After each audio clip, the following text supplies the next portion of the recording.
Good morning, Oakdale Middle School students. This is Mr. Woolley. And remember, the information contained in this video is intended to be viewed only by the students in Mr. Woolley's classroom. By watching the video, you agree that you will not record or share the video with anyone who's not a student in Mr. Woolley's classroom.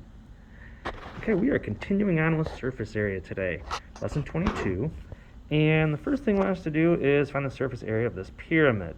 Now, the pyramid has a 6 by 6 square base. So 6 by 6 gives you 36 for the base. Now, since there's 4 sides, there are 4 triangles that make the pyramid. They have a base of 6 and a height of 7. Remember, base times height divided by 2. So 6 times 7 is 42. Divided by 2 gets you 21. Now, being that there's 4 of them, you can take 21 times 4 and get 84. The base plus all 4 triangles gives you 120 square centimeters. All right, next up. Now, this is a picture. It's kind of tough to work with, but I'll kind of help you through it a little bit. It's made up of all these cubes, and the edges of each cube are 1/4 of an inch in length, or 0.25, a little quicker to work with. So find the surface area of the solid. Now, each face is a 1/4 by 1/4, or 0.25 by 0.25 square, so it gives you 0.0625 when you multiply, and that's the area of just one face. Now, it's kind of tricky to visualize and stuff, but there actually ends up being 46 visible faces. If you could pick it up and look at it, you'd be able to see there's 46 total faces. So once you found one, the area of one, just times it by 46, the total amount you see, you get 2.875 square inches. So a little tough to visualize there, so kind of help you out a little bit with that one, hopefully. All right, next up, we have some more examples here.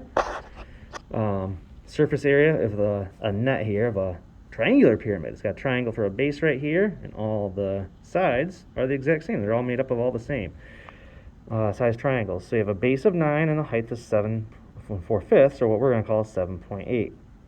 So base times height divided by 2. It's the area of a triangle. So I'll do that, and I'm going to multiply by 4 because there's 4 of the exact same thing. So 35.1 is what I get when I take my 9 times 7.8 divided by 2. I get 35.1. Times that by 4, because there's 4 of the same things, I get 140.4. Over here, I have a square-based pyramid, kind of like the one we did earlier today in the lesson. You have a square bottom, 12 by 12 square. Well, 12 times 12 is 144.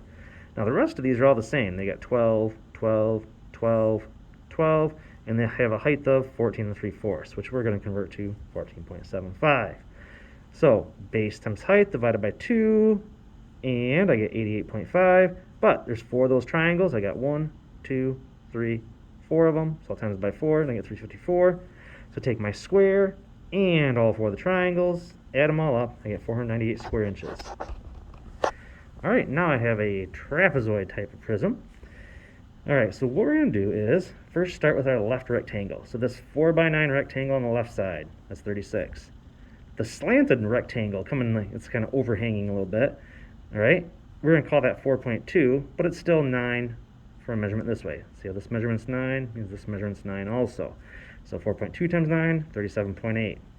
Top rectangle, 6.5, what we're going to call 6.5 by 9, gives me 58.5. And the bottom rectangle, 9 by 5 1/4, what we're going to call 5.25. 9 times 5.25 gives me the 47.25. So there's the rectangles. Now the challenge is these 2 identical trapezoids. There are 2 of them, so once I find the area of one of them, I'll make sure I multiply it by 2. All right, now trapezoids are a little bit funnier to work with. I have to take the 2 parallel sides, so I have the 5.25 here and the 6.5 here. I need to add them up and divide by 2. So add them up, divide by 2, I get 5.875.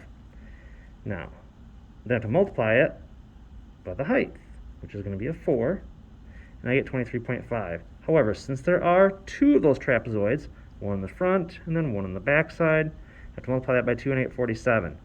So if I took all those 4 rectangles and both trapezoid totals, add them up, I get 226.55. So really, as you can see, we're just breaking it down into all the individual shapes and adding all up to total them. So go ahead and give your practice a try in school today. Thanks for watching.